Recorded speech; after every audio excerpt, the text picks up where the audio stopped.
gosh, like I really had to keep this in check when I was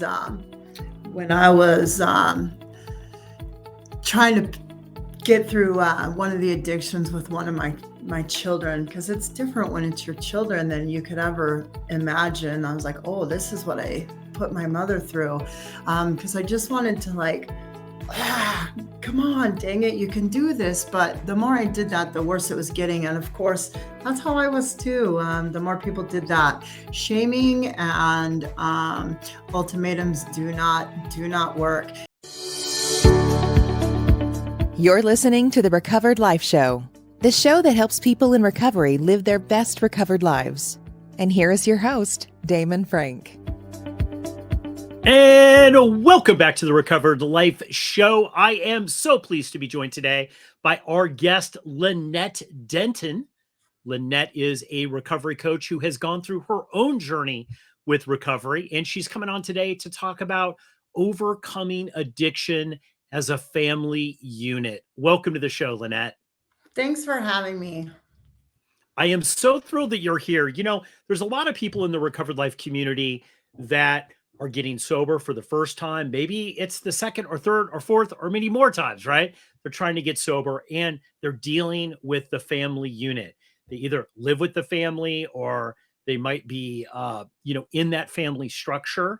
And it seems to be a lot of conflict and a lot of, misunderstood feelings of family wanting to help and the person getting sober, feeling like it's not helping. So I wanted to have this show today. You're an expert on this topic. So welcome to the show. I know you're somebody who got sober within a family dynamic, right? Of other people that were getting sober. I am. It's been an amazing and inspiring journey that we've all been on together as our family. Addiction is pretty deep rooted in my family and generational, and we've really been able to work together and overcome some pretty trying stuff, and some trial and errors, and it's just been really great. So on your sober journey, Lanette, you came in, did you have how was your family structure? Because I know now that you're working with other people, you're evaluating what their family structure is and how it's going to best suit them. What was yours like? Was this a new thing for your family? Had they never experienced this before? Yeah. So me and my siblings struggle from substance use. Growing up, we had a pretty free range of whatever we got to do and not a lot of structure. And so growing up, substance use disorder was pretty normal. I personally started using substances at age 11, and it was all I ever knew. And then in 2014, throughout my years, during the journey, I caught little glimpses of what recovery could look like. But in 2014 is when I really caught my biggest glimpse of long-term sustainable recovery. And we've been able to kind of get, some real good footing and stability since then. So when you came in, how did your family act in recovery? How were they? I know you also had a significant other that was getting sober at a similar time. They obviously have a family. How did that all work? Where was the conflict there? What actually happened with that? Yeah, so the conflict was really all of us getting sober at the same time. That did not happen. We all had our own journeys at our own paces. I found my recovery in 2014, and with like drug court and a lot of amazing structure. My partner didn't quite have that, and it took him a few years, took some distance and a lot of me being able to learn boundaries and get a little more stable in my recovery, before being able to bring him really back into my life full time after he had to go away and get some treatment as well. And, today he's got 4 years in recovery. And then, of course, our children watching us throughout the years also, stumbled across some addictions of their own. So, Yeah. So do you think that, I know there's a big misunderstanding a lot of times with family members in addiction. Obviously, it's easier for you to see a significant other going through this because if you're in recovery, right? You understand what those are. Let's talk a little bit about the people in your life and in your family that maybe are do not have addiction, because I know a lot of the times I hear from families, it's like, why can't they just get over it? Like, move on. All right. Like, they can't drink, they can't use drugs, like, move on with your life. But as we know, alcoholism and drug addiction, the real problems begin when you get sober, right? So how did you work with all of that family dynamic? How did you start to get to a place where they kind of understood what you needed and what wasn't working for you? gotcha. So for me, I was kind of the first in my immediate family to be able to find recovery. I had to separate just kind of distance myself from a lot of family and lean into support people like treatment and care and stuff. As I was going forward. However, I do have some family that was like aunts and uncles and stuff that doesn't quite understand what addiction looks like. Some of our family that struggles, say, like with alcohol, doesn't quite understand what methamphetamine looks like. And so it was really hard to be able to try to get like people to understand what the needs were. But I definitely in the beginning had to reach outside of the family dynamic to get to where I was today, to be able to bring what I have today to the table, if that The makes any net, sense. yeah, absolutely. What do you think that the biggest misunderstanding is with family members? Um, what do you think that actually is? I think that the biggest misunderstanding with family members, well, I know like with family members, like it gets frustrating and it's hard to watch. And I think the biggest misunderstanding is that people are doing what they're doing as like they have a choice or it's an option, or they're just doing it because they don't care about other people's feelings or what they're putting other people through. And I think that's completely wrong. There's different levels of addiction, and I feel like that's kind of hard to understand when you're not one that struggles Yeah, with substance use yourself.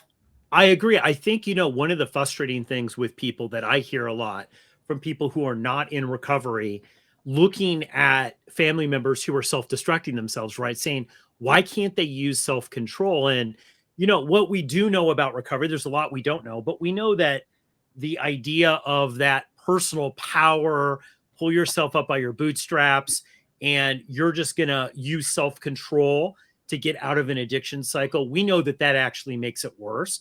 So what I've seen is a lot of times people, family members really pushing on the, why can't you just have self-control, just have one, that's fine if you use drugs here, but why do you have to turn your whole life into it?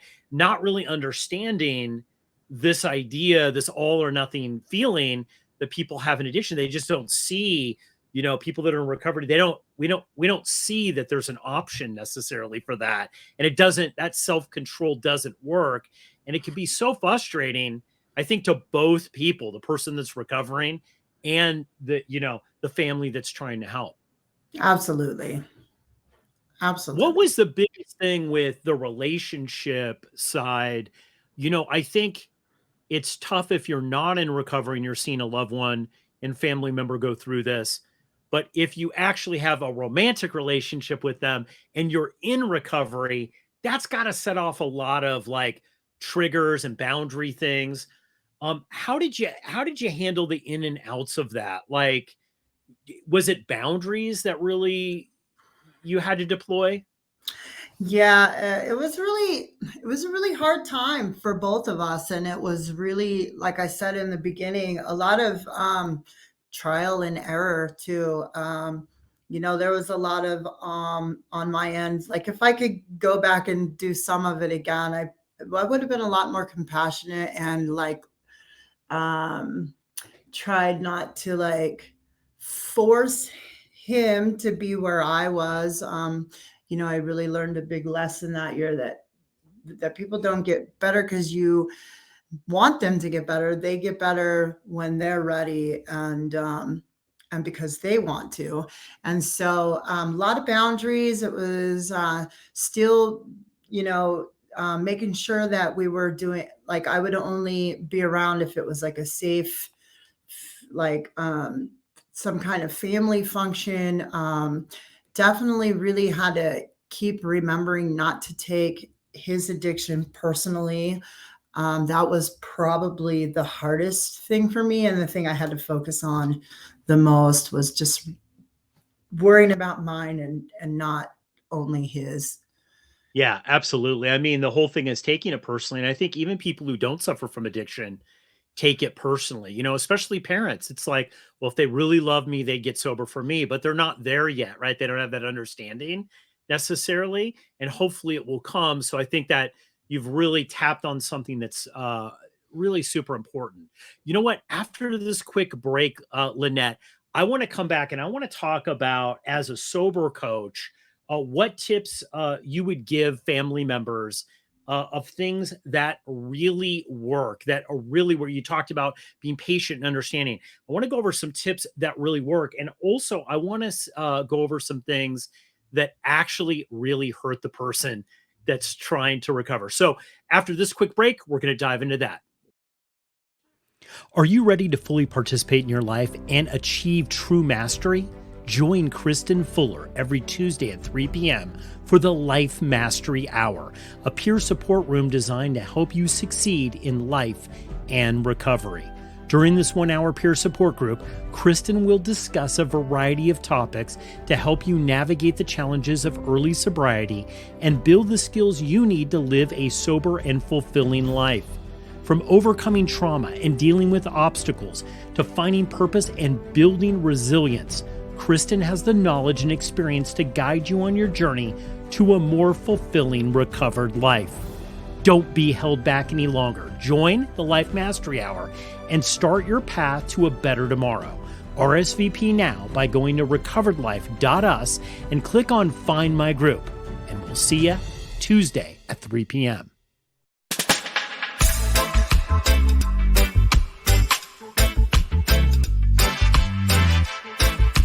You're listening to the Recovered Life Show, the show that helps people in recovery live their best recovered lives.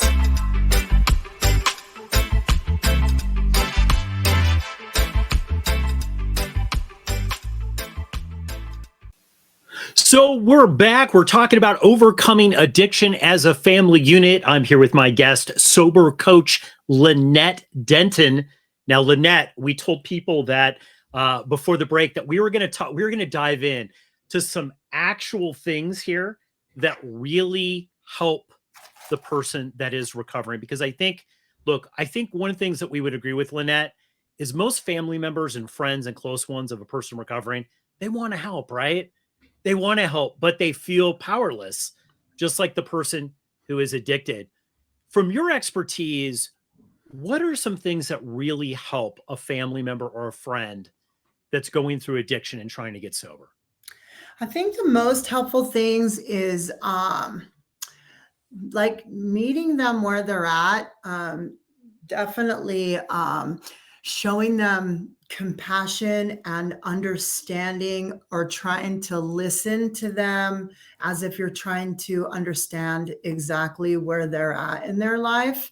It's really helpful to know that, you know, usually addiction is a dark, lonely,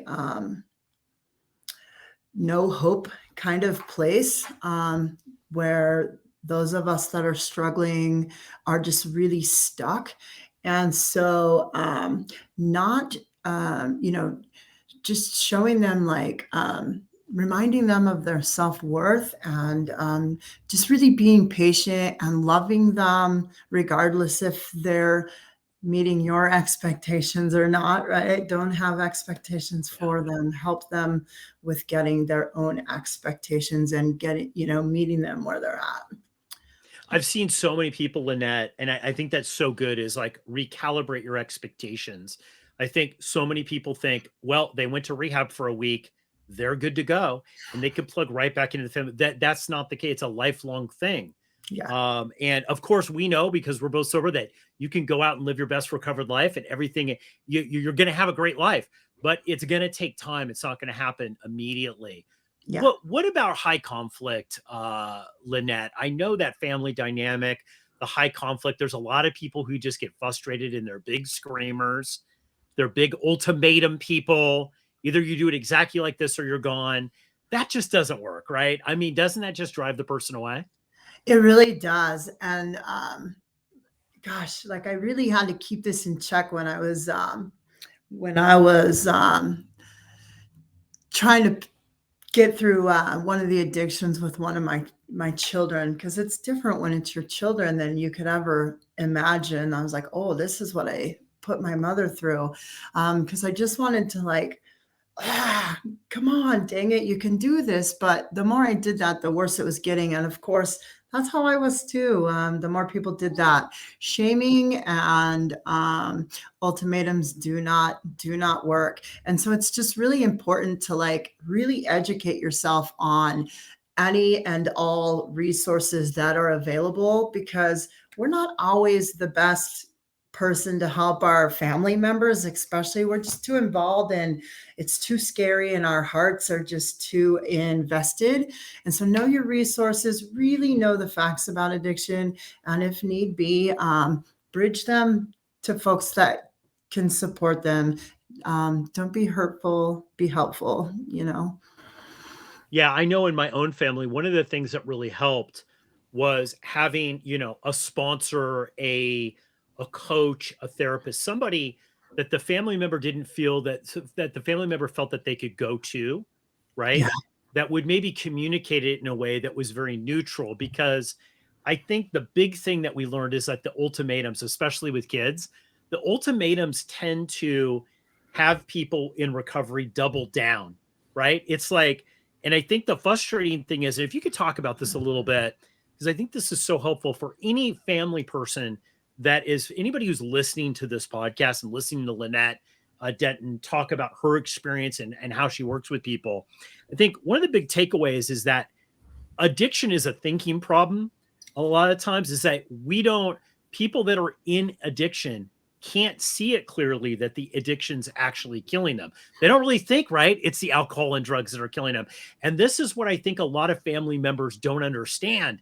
They really think that the person understands that. But I know in my case, I didn't understand that drinking was killing me. Yeah, me neither. I think back, like the further I get along and the more my brain heals, because alcohol and drug addiction really does damage your brain. So you're dealing with like brain damage and your rewiring of all of your brain stuff. And so I think about some of the stuff that I would justify or think that what was okay. And, my brain literally manipulated every single behavior and every single action I could justify anything and everything. And I really did not understand. And with somebody who started using at such a young age, that's like those kind of behaviors and stuff were what I grew up to know anyway. So, yeah, like it took a long time for my brain to start healing. I mean, still to this day, 9 years later, I catch myself in some thinking patterns that I have to be able to really be aware um, of what my intentions, I guess I should say. Yeah, I love that. And I think, this is such a great learning opportunity for everyone, Lynette. I know, one of the big breakthroughs I think that people have that I see is that the family unit themselves, the different members start to kind of look at their own lives. And what comes out of that a lot of times is because I think that when a loved one comes into recovery, the family also needs to go into recovery. It doesn't mean that they have an actual physical addiction problem to drugs or alcohol, but they might have been raised in a traumatic home. They might have trauma.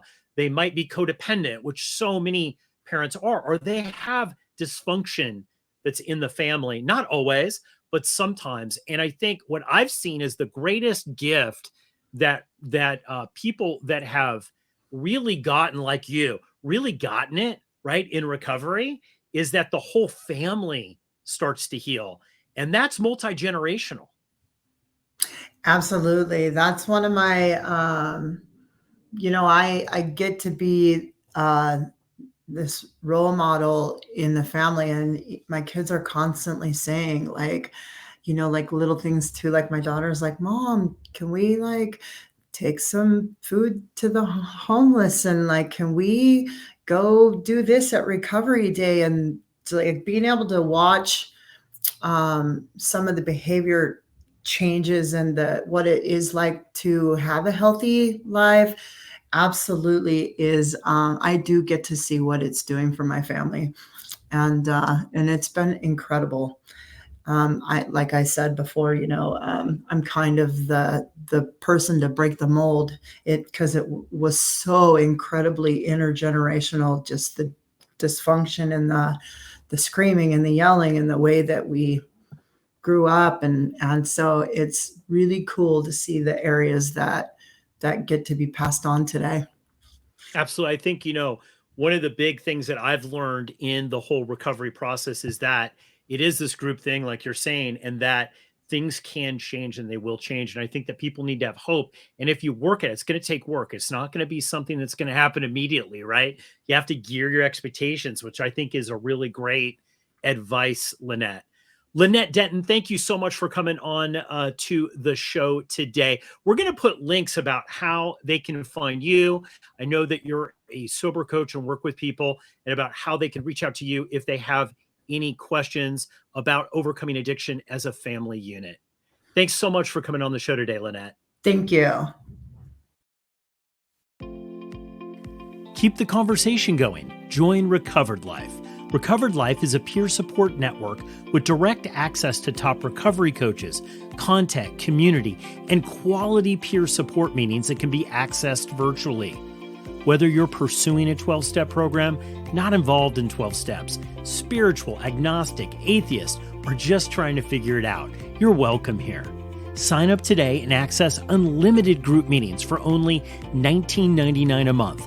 And because we know you'll love it, we're offering you your first 30 days for free. Don't wait. Visit recoveredlife.us and become a member today.